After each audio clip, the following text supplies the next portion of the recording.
তোর বিড়ালের জন্মদিনে এই কেকটা আমাদের কাছ থেকে নেন।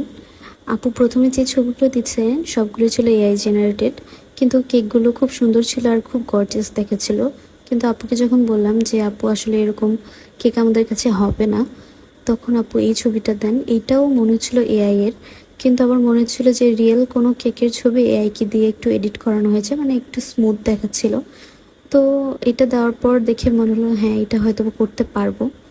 কিন্তু যখন করতে গেছি তখন দেখে মনে হচ্ছে যে সেম পারবো তো হুবহু যদি না হয়, তাকে না ফন্ডেন্ট দিয়ে যেহেতু এটা মানে ডেকোরেশন করা, কাস্টমাইজ করা, এই জন্য একটু ভয় লাগতেছিল যে সেম ওইটার মতো হবে কি না। তবে আমার কাছে তো ভালোই লেগেছে কেকটা বানানোর পর। আর হচ্ছে গিয়ে এই কেকটায় কান, নাক, মুখ এগুলো ছিল ফন্ডেন্টের, বাকিগুলো ছিল, ওগুলো ফন্ডেন্টের ছিল হয়তো বা ছবির মধ্যে, কিন্তু ওগুলো ফন্ডেন্টের না দিয়ে ক্রিম দিয়ে দিয়েছি। আর ছবিটা আমি দেখাই দিলাম এখানে, মানে যতটুকু পেরেছি আমার দ্বারা যতটুকু হয় আর কি, কাছাকাছি করেছি। আর হ্যাঁ, আলহামদুলিল্লাহ আমি তো এই ছবিটা আপলোড করেছিলাম, আপনারা অনেকে দেখেছেন হয়তো বা। মার্শাল্লাহ অনেক রিচ পেয়েছে ছবিটা।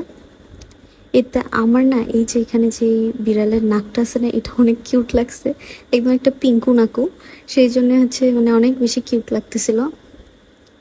আর হচ্ছে এখানে মুসগুলো দিয়ে দিলাম। মুসগুলো আসলে হচ্ছে আগের দিন বানিয়ে রেখেছিলাম, তো তাই একটু হার্ড হয়ে গেছে, তাই মাঝখানে ভেঙে গেছিলো। আর এখানে আমি ডেকোরেশন মানে ফাইনাল ফিনিশিং দিচ্ছি। এখানে মাঝখান দিয়ে দেখবেন আমার বোন বারবার হাত দিয়ে বলতেছে এখানে দে ওইখানে দে। আপনাদের কার কার ফ্যামিলি মেম্বার এরকম কেক বানানোর সময় আপনার ঘাড়ের কাছে দাঁড়িয়ে থাকে আর আপনাকে ইনস্ট্রাকশন দেয়, অবশ্যই কমেন্ট করে আমাদেরকে জানাবেন। আর আমার কেকগুলো যাতে পারফেক্ট হয়, এই জন্য আমার বড় আপু হচ্ছে সবসময় আমার কাঁধের কাছে দাঁড়ায় থাকে আর দেখে যে সব জায়গায় সব কিছু ঠিকঠাক আছে কিনা। তো এই তো হয়ে গেল কেকটা ডেকোরেশন করা।